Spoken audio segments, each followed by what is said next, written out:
earnings and leave him in this insecure position that has to go beg to cover his needs. The Gemara brings a proof from Rabbi Yochanan. Rabbi Yochanan argues. Toshma. The Omer Rabbi Yochanan kotea yad avdo shel chavero. Person goes and cuts off the hand, severs the hand of another individual slave. Nosi shifto. He has to compensate him for the loss of work. Urafuoso the rabbo, and he has to pay for the medical coverage to the master, because the person has to be healed. The expenditure for medical costs, the damager has to pay. So he has to pay. He has to compensate the master for the loss of work. So the Gemara says above mitzio, I mean, when you're paying for the hand, that includes the loss of work. Let's see, he was a diamond cutter. Now, how do you evaluate the hand of a diamond cutter? You evaluate different than a person who plows a field, because the value, he has a different value. So the Gemara asks, if you're already paying for the hand of the diamond cutter, that includes the loss that he's not able to cut diamonds anymore. That's part of the valuation. The Gemara says it's speaking about he could be a shomer keshuim. Now that he doesn't have the arm, he can't cut diamonds, but he could watch a cucumber patch.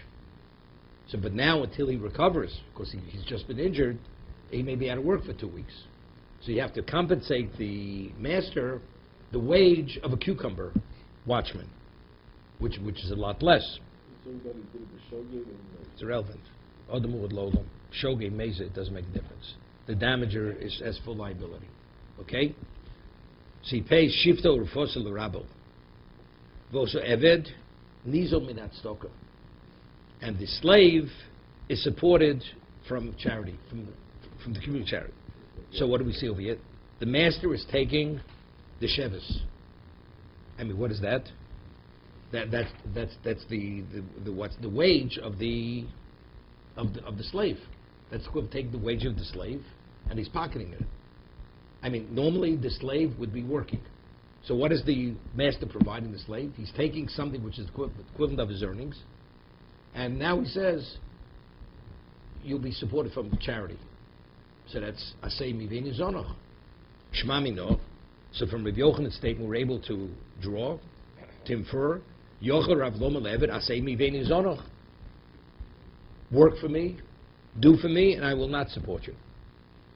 So Gemara says, Hochva eskina b'malo mezonos. No, the master is providing sustenance for the slave. He's covering his needs, his material needs. So Gemara asks, so if he's covering his material needs, Hochi, am I nisa minat stoko? So why is he being supported from stoka? He's being provided with his coverage by his master's financial coverage. Gemara says la dofa. From charity, he gets a little bit more. The master only has to provide the minimum, but a little bit more that will take from stoka. Wow. No, Evet Kanani.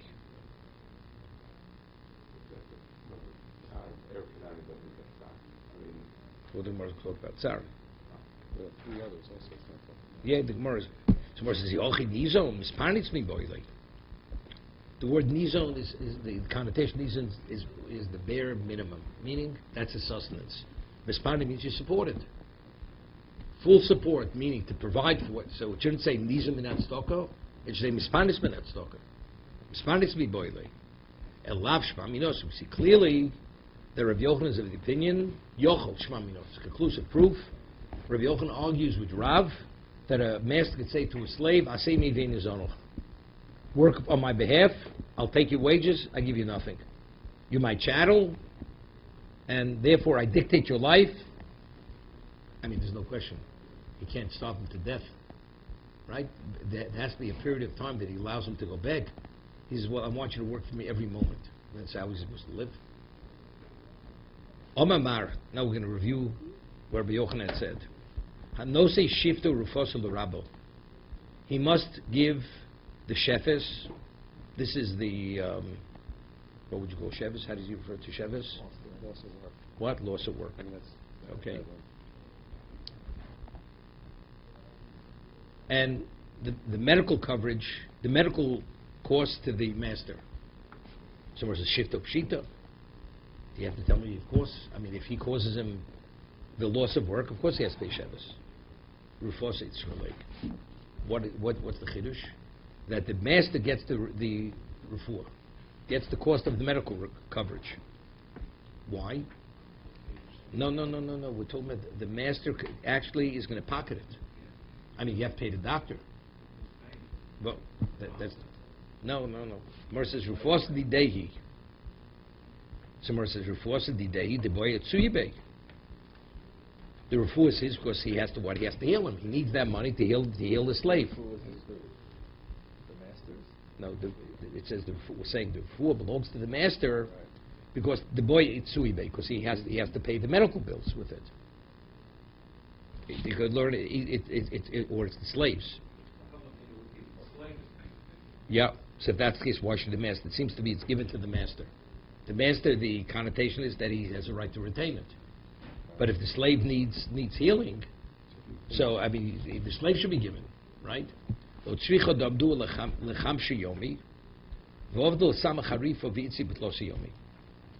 say the medical coverage to heal the slave, he needs 5 days of therapy. And 5 days therapy costs so much. But if you give a much more painful therapy, you can do it in 3 days. The damager, he says, you know something? Take the more painful therapy, do it in 3. Why should I pay more? The damager has no right to say that. He has to provide what's the normal therapy. It's a 3-day therapy, 5-day therapy. If the master now chooses to impose on the slave a greater painful therapy, he can. As a result of that, what is he doing? He's making 2 days of the coverage. He's going to put it in his pocket, right? Mao the same with Saradi Dehu.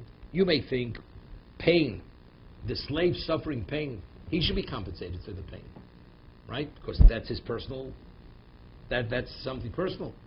So the slave should receive that, the value of the 2 additional days of therapy, because he suffered to a greater degree. So that should belong to him. Kamashmalon, no. So Rashi says Kamashmalon.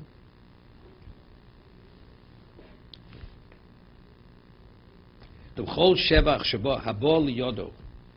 Zochabo Rabo Kishor Chamaro. Any added value, any profit that comes to the slave or through the slave, the master benefits from that. No different than your ox and your donkey. He's a chattel. He suffered. There's no compensation to the slave personally. If you need it for the medical bills, okay, he has to be restored. So you can't leave him suffering, so you have to restore it. But let's say you made a profit due to his suffering. The 3 days of therapy rather than 5, for that he had to suffer to a greater degree. It doesn't make a difference. He's been healed now. Now there's a profit. Who owns that profit? The master owns the profit, even though it was the cause of a greater pain to the slave. That's the chiddush. So we see here that the master has to pay for the medical bills. Right, so what's the difference between the medical bills and feeding the slave? Oh. Why is there a difference? No. No, the difference is, before we go there, you may think that the payment for the pain should not go to the master. The answer is it does, because that's called shevach. That's called income coming in due to the slave. I mean, I was waiting for David here. We say Mashkon Evet Kono Rabbo. The slave is a chattel. A slave finds a lost object. Who does it belong to? It belongs to the master. I mean, what's even the consideration? The moment you pay him, immediately it transfers back to the master. The slave has no identity. So what's even the consideration that the value of the additional pain, the slave should be compensated?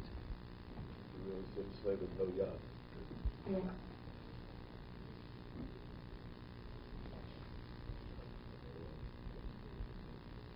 The pain is no relative. Is that what it's I'm saying, even it's true. He suffered. Therefore, what? Right. The conclusion is it should be obvious. What the Gemara concludes. That it's That's the profit, chiddush. he Why is gets that a to keep chiddush? it. So maybe even if the slave is the one who wants to do it. You know, if No, the slave has this a is choice post of- facto. This is post facto. This is post facto. He received a more painful therapy 3 days, so now you have 2 days of value left. Who gets that money? The slave or the master? Well, what's even consideration? Slave should get the money. Well, then why should he do it? I mean, maybe they gave him the choice. I mean, they said, take the more painful thing. And he said, okay, I'll take the more painful thing, and I'll keep the different thing. He said, no, you can't. It's not your choice.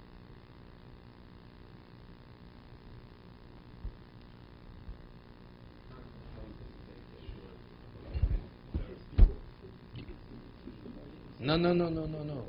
What, doesn't he go for it? Yeah. Well, can the master? No, a third party. Third party did it, not the master.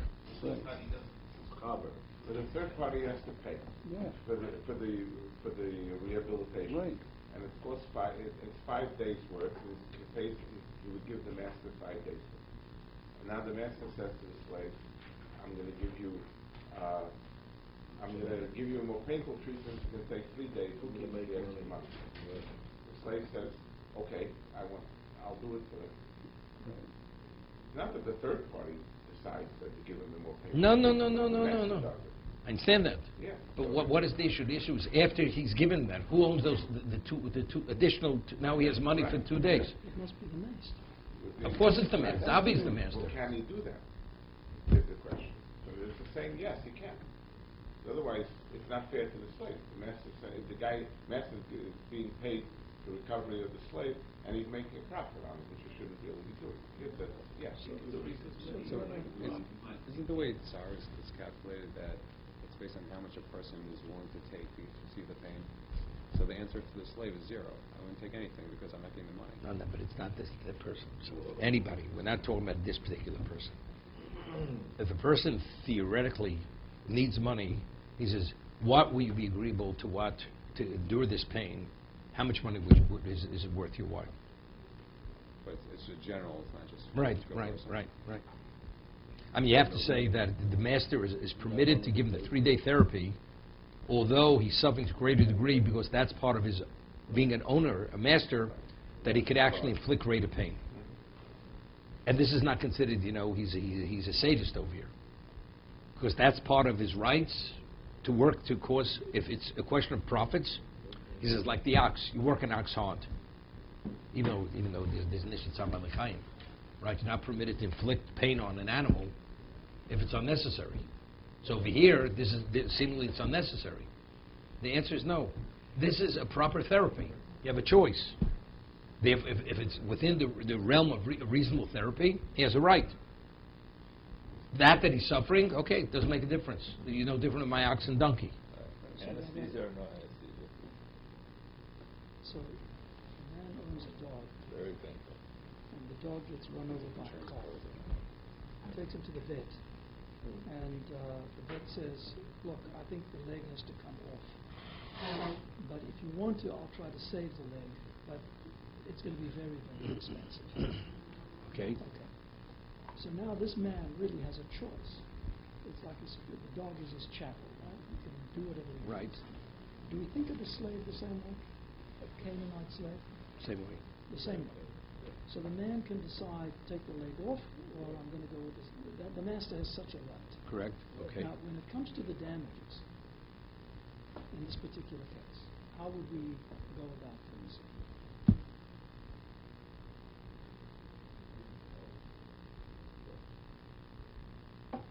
The slave or the animal? No, the third party, the one who inflicted the damage. No, the slave. the third party, the damages, there's going to be a loss of leg unless you provide sufficient medical coverage, compensated medically. You've got two choices here. You Not can sure. either go with expensive- Let's forget about a dog. Talk about a human being. Well, that's why I'm saying. Not even the chattel. Somebody goes and injures another person. He has to pay the medical expense. You have such a situation. There's a chance it may work, it may not work. The damager, maybe we say, the burden of proof is on what? Go do it. If it doesn't work, then I don't pay you. If it does work, then I do pay you. Same with that's what it would be. Can the damager say, I'm not taking an experiment like the insurance company? Not experiment. No, he's not paying up front. He won't pay up front. No, but I'm saying, But you after- don't know if it works. But it did work. There's a question, will it work or not work? It worked. Okay. Now that it worked, there's a cost. He has to cover it. Because otherwise he would have lost his limb. Well, see, I'm thinking like in today's world, medical attention is extremely expensive. So here, to take off the leg, 1, 2, 3, it's off. No, but the Torah says you have to, whatever medically is needed, you have to provide that medical need. The medical rehabilitation, you must provide it to restore the person. Torah says, Rapi, you must heal him. Torah says you must heal him. No, every human being. Every human being, you must heal the person. So you have the obligation to go the expense of it. To restore the person. Now the question is, are you going to restore him? So the way I understand is, you go, and then afterwards you see what happens. If it doesn't work, that means this wasn't an act of restoration. So you don't pay for it. Then you have to try the another method. No, it didn't work. Too late, right. No, so now what do you pay the lesser? So now that it didn't work, now that they're going to then amputate the limb. So whatever that cost, he pays. Okay.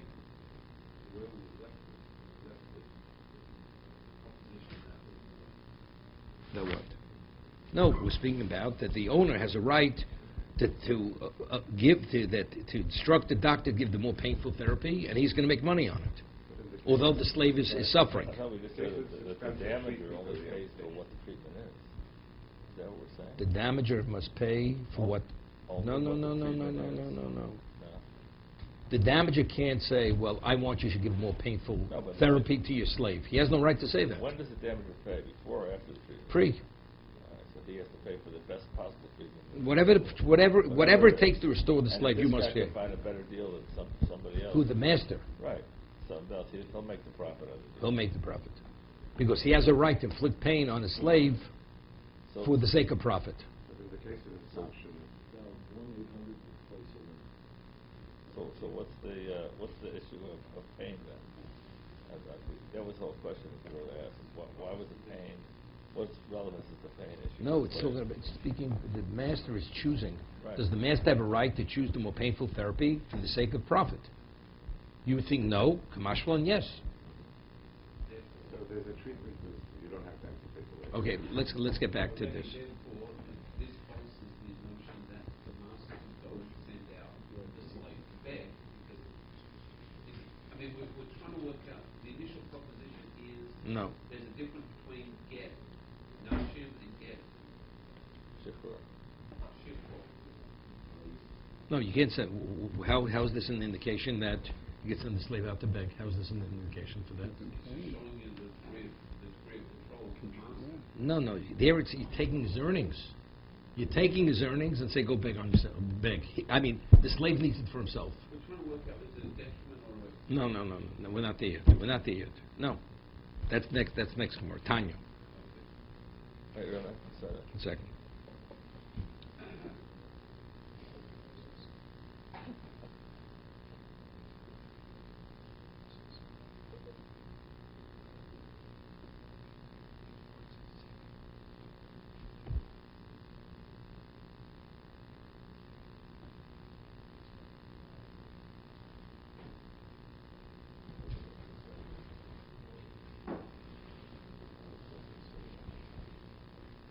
Okay, further. Tanya, Omer Abloser. So we had a machlokes in the Mishnah. According to Reb Meir, if a person appoints a shliach to deliver a get to a woman or a get shikhr to a slave, the one who takes possession of the get cannot take possession on behalf of the woman or on behalf of the slave, because it's chov. The Chum just say we would disagree. The slave, yes, because that's a schus. The woman, not, because it's a chov. So therefore, by the woman, the husband could retract, could cancel the shliach, and by the slave, he cannot. According to Rameir, in either he could, both you could. According to Chomim, the slave not, the woman yes. Tanya, Omer Abel Ozer. Amarnu lo b'meir. So Rashi says, because he's not referring to him, Amarnu li Reb Meir. It says Amarnu lemeir. He's called Meir. Halo schusu le'eved. Shiotzi tachas yidei rabba lecherus. How could you say that the one who takes possession of the get cannot act on behalf of the slave, and therefore he could retract? But being emancipated, being freed, it's a schus. Oma lonu, see, he responded to us, Reb Loza is saying, chovulo, it's a detriment. Why? Shemoye evet kohen. Let's say he was the slave of a Kohen, postal min truma. As a free man, he can't eat truma. As a slave, he can't eat truma. Amarnu lo v'lo ma'in yirtzeh shelo lezonu shelo lefarnaso rashoi. What happens if he chooses not to feed him whatsoever? He has a right not to feed him. So the master doesn't have to give him truma. Omar lonu. So Rameir responded. He says, "Omayilu eved kohen sheborach." If the slave, the Canaan slave, an eved flees from his master, ve'ishes kohen shemorgal baglo. The wife of a kohen, she goes and she defies her husband and she disappears. Halo ochlim b'truma. They're permitted to eat truma because since each of them is kinyan kaspo, the slave is the chattel. As you can feed the animal of a kohen truma, you can feed the what? You can feed the slave. Anybody's truma. That's what he's saying. It's not that the master has to provide. Being the kinyan kesef, the acquisition of the kohen, he's permitted to eat truma regardless where he is. So that's the case. So by emancipating him, he's going to lose that right. Therefore, that's a chov. Therefore, it's a detriment. Ilu eved kohen sheborach ve'ishes kohen shemordo al bailo halu ochem b'truma v'zeino ochel.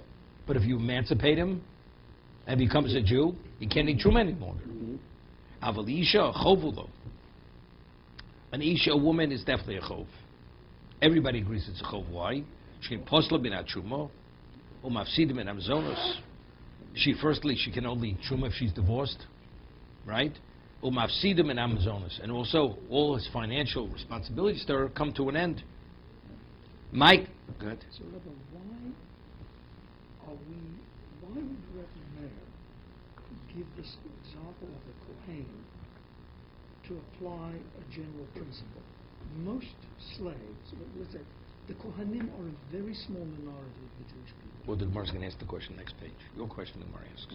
What about Eved Yisrael? Yes, I mean. So the Gemara's going to come. Why is that relevant? The Gemara's going to come because there's another issue. So how many women are married to Kohanim? Because they answered him on the Kohen. What would be if he would want to sell the slave to a master who's not a Kohen? The slave of a Kohen, as long as he's considered his chattel, he's permitted to eat truma. Let's say the Kohen sells his slave to a Yisrael or to a Levi. He's not permitted to eat truma any longer. So if that's the case, it's not a detriment. Freeing him, he's not guaranteed. Becoming a Jew, remaining a slave, being a slave, it doesn't necessarily have the benefit of what? Of having truma. Because because the master, if he should sell him, it's kinyan kaspo. So because the slave's status is always in question, will it continue, will not continue? Being free, it seems to be, would be a greater benefit than remaining in this questionable state. And again, with the woman, we always said it was because of the termination of the ketubah and the benefits that accrue from that. Here he's introducing a woman and truma again. That's something completely new. It's not a general principle. No, Why is this a disadvantage for the woman? All her financial support ceases to be. Okay, but why do we bring truma into this? Why wouldn't that have been a sufficient answer? No, when the answer is the Chovul, this is the Chachamim speaking. Aval Isha Chovul, that the Chachamim say. I agree, by a woman, that's a Chov. Yeah, but they No, because the woman, the woman loses Truma. The woman loses Truma. But why should that be? It's just part of the financial package. It's part of the financial They didn't package. have to say that. They would have just said she loses. No, well, it is. It's a greater degree. It's a greater degree. They're an equal par. No. They showed that Again, a master, a Kohen, if he should sell his slave, he no longer has Truma. correct. Although he remains a slave. The woman, the only way she loses her right to Truma, she has to be divorced. So the divorce is synonymous with detriment. You're causing her a loss. Emancipation of a Kohen slave doesn't mean loss of Truma. Not necessarily. Not necessarily. Right. So therefore, the slave may not see it as a detriment because he understands the master could sell him and remain a slave. So he prefers to be emancipated rather than being in a predicament where he may lose his Truma. Correct. But the woman, the only way she can lose her Truma is only through divorce. So divorce is synonymous with losing Truma and losing financial support. Only for a very small portion of women. Okay, we're speaking right now, Isha's Kohen.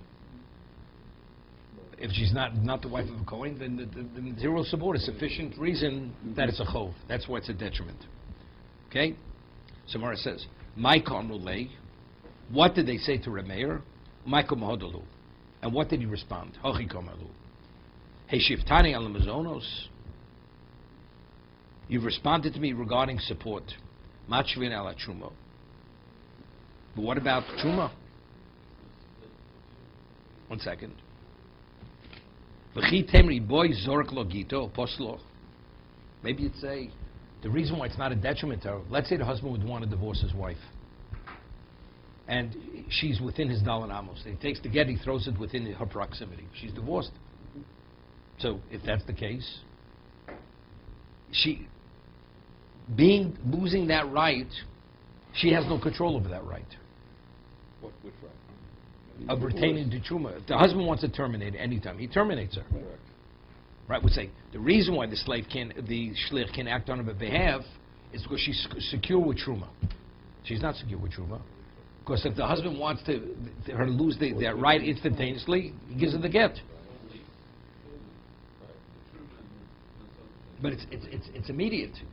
Iboy zorgla gito uposalek. I understand, but it's both. So Mara says, Shovik leiv orik vosel alma. He's able to flee, to go elsewhere where you can't terminate. You can't terminate his status. Wife could do the same thing. Right. 1 second.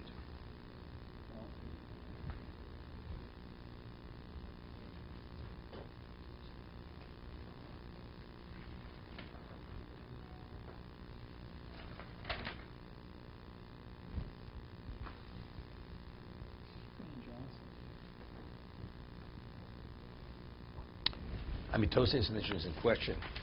We're speaking about the slave. He could flee and he could continue eating truma. Therefore, losing truma, what is considered detriment? Because he's able to evade the master, correct? We're explaining Remeir. So he says, well, let's say after he flees, the master sells him to a Yisrael.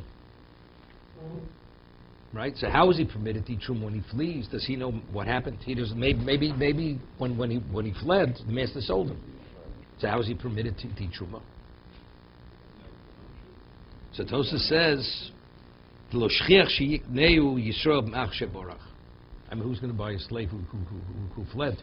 You have no control over him, right? It's not a good investment.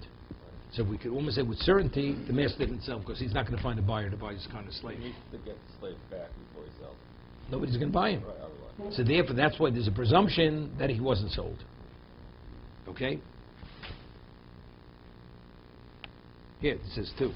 Ma'ilu Eved Sheborach, Eved Kohen Sheborach, Veishis Kohen Shemor Dal Bailo, Halu Ochlim B'Truma, V'zeinu Ochel, Shabbat Komodu. You could sell a slave who ran away. Like you could sell the slave, but who's going to buy it? It's a conditional purchase. It's not a conditional purchase. It's, okay, here's the deal. The transaction is closed. I've bought the slave. Yeah. Okay, and I will pay you when you bring him to me. No. When he's in my hands, I will get the payment. And when is it? It's retroactive. It's retroactive. But why would a person want to get involved in such a thing? We're saying maybe he sold him. That kind of transaction is probably remote. It's unlikely. It's exactly what would happen in that case. No, it would if you construct the case that way. But what's the likelihood that such a thing happened? It's unlikely. It's unlikely. It's better than the chazaka. The presumption is nothing happened. So if he's still the slave of the Kohen, he could eat truma.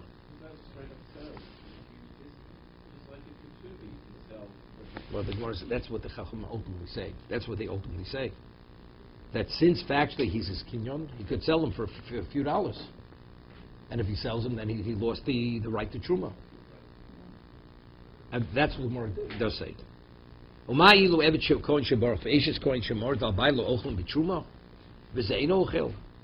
over here, if the shliach takes possession of the get on behalf of the slave, he's not going to eat truma any longer. So it's a detriment.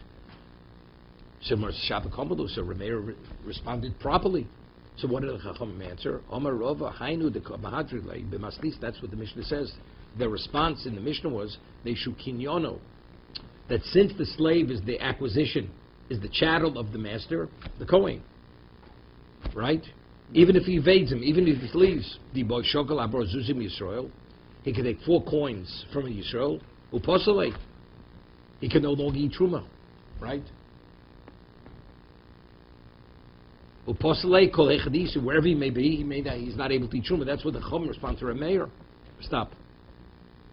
That's the give and take to remain the Chachamim. Let's answer the question. There's a halacha. The Gemara says in Bava Kama, the Torah says there's a pasuk in Torah, Ish ki yagdish is beisho kodesh l'Hashem. A person who consecrates his home, his house, kodesh l'Hashem, consecrates it. So the Gemara says, what could a person consecrate? It has to have the characteristics of a bias. What is consecration? It's transferring from one domain to another.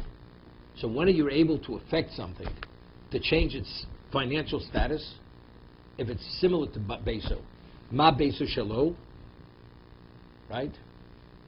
Uber shuso. Firstly, the house is yours and it's in your domain because it's fixed in its location. So to be able to be magdish something, it has to be shelo and it has to be b'shuso. So therefore, you cannot consecrate something that's not yours because it's not similar to beso. And you cannot consecrate something which is not b'shuso, which is not in your domain, because also it's not similar to beso. And the same thing is regarding transactions. You cannot sell something which is not yours, and you cannot sell something which is not in your domain. Okay? That's the Gemara. Therefore, it says that if a person steals something, the thief cannot consecrate or sell it, and the one who was victimized, he's not able to transact it to sell it either, because it's not Rishuso. Now, what does the meaning of Rishuso? Now we have a question. Person loses an article, loses an item, and he wants to be Magdish it, and it's no longer under his control. He has no idea where it is. And he would say, wherever it may be, let it be Hegdish. Is it consecrated? Maybe it's any Rishuso. You can only consecrate something if it's under your control. If it's no longer under your control, maybe you can't. Is that the meaning of Einu B'Shuso? Or Einu B'Shuso means something much different than that. It means that your ownership has been compromised. If your ownership has been compromised, and what's the case is compromised? Somebody steals something from you. The person who steals, as we discussed, he has kinyonik zelu. The Torah gives him certain financial rights in the object. It's no longer fully yours. When could you consecrate something if it's fully yours?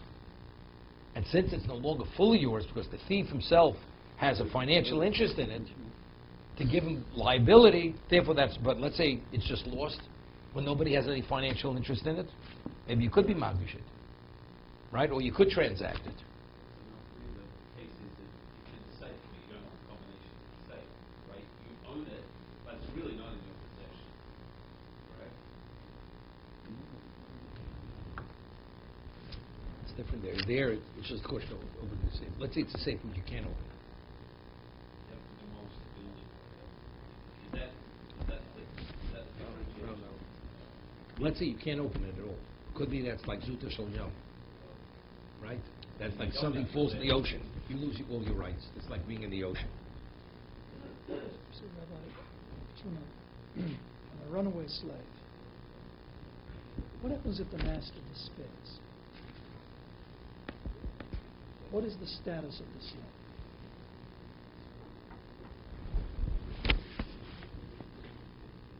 Okay. Why when you despair on a lost article, why does it become ownerless, or the third party has the right to take it? Because the Gemara says an Aveda is something which is sought after by the owner. Right? That's what an Aveda is. A lost article, the one who lost this, he seeks it out. The moment he stops seeking it out, the finder no longer has an obligation to return it. Okay? Okay? That's what it's about. What about a person despairs on fixed property? Why doesn't it work? Because it's not an Aveda. It's not an Aveda because it's not lost. Even though you're not able to take possession, it is where it is. It's not lost. So the question is, the Gemara says an eved is similar to karka. An eved, classification-wise, has the status of fixed property. Because this is nachaltomos m'nechem afreichem. The question is, a slave, but physically, a slave could be lost. A piece of property, it's fixed in its location, so it's never lost. You may not be able to take control of it, but it's not lost. The slave could disappear. So the slave has the characteristics of movables. So maybe you could despair. You would, and if you despair, but what does it change? It doesn't change your financial relationship, but the slave remains a slave. He will remain a slave. So in that case, is the slave entitled to truma? He would eat truma. No. He's no longer Eved Shel Kohen. He isn't Eved. But he's not Eved Shel Kohen. Okay, so now they're trying to say that he can prevent the master from delivering the get shechur. By fleeing. By fleeing. But the fact of the matter is, if the master despairs, he uses it anyway. But he won't despair. Speak where he didn't despair. Is despair valid without the get shechur? No, the slave. No. That's a person. Let's say a person's mafkir is Eved.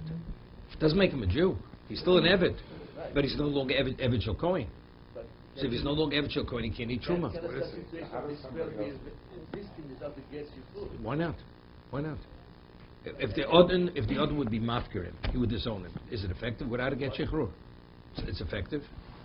So despair. The get shechur, can a husband despair wife without get shechur? Despair only has to do with monetary ownership. You don't own your wife. So you don't need a get shechur for a slave? What does Mekudeshes have to do with everything? Rabbi, you don't need a get shechur for a slave? No.